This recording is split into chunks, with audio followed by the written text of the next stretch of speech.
একবার মদিনার জমিনে শরগোল পড়ে গেল। আল্লাহর নবীকে খুঁজে পাওয়া যাচ্ছে না। সবাই পাগল পারা হয়ে গেল।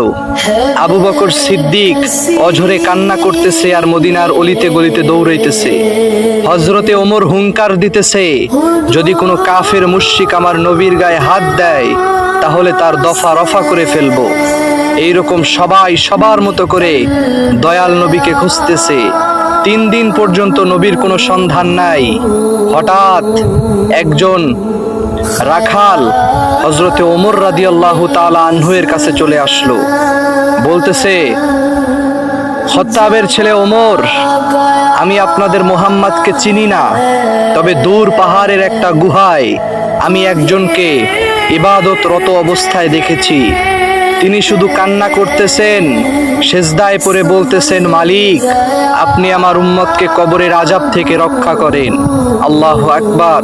খলিফাতুল মুসলিমিন হযরত ওমর রাদিয়াল্লাহু তাআলা আনহু এই কথা শুনে উনি বুঝে ফেললেন, এটা আমার মায়ার নবী রাহমাতুল লিল আলামিন মুহাম্মদুর রাসূলুল্লাহ সাল্লাল্লাহু আলাইহি ওয়াসাল্লাম ছাড়া আর কেউ না। উনি সাথে সাথে গোত্রের সকল মানুষদেরকে নিয়ে সেই পাহাড়ের গুহায় চলে গেলেন।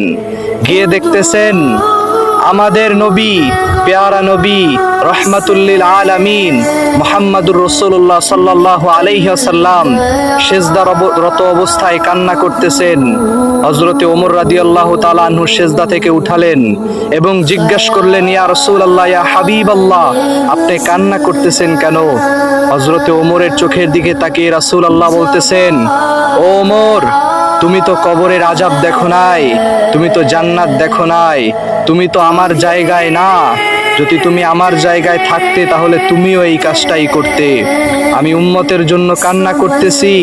আমার উম্মত কবরে গেলে কিভাবে থাকবে, মৃত্যুর সময় মৃত্যুর স্বাদ কিভাবে গ্রহণ করবে, হাসরের ময়দান কিভাবে পার হবে, কিয়ামতের ময়দান কিভাবে পার হবে, মিজানের পাল্লায় কিভাবে নিজেদের আমলনামাকে মাফ করবে, এই জন্যই আমি কান্না করতেছি। আমি বলতেছি, মালিক আপনি আমার উম্মতকে মাফ করিয়া দিয়েন।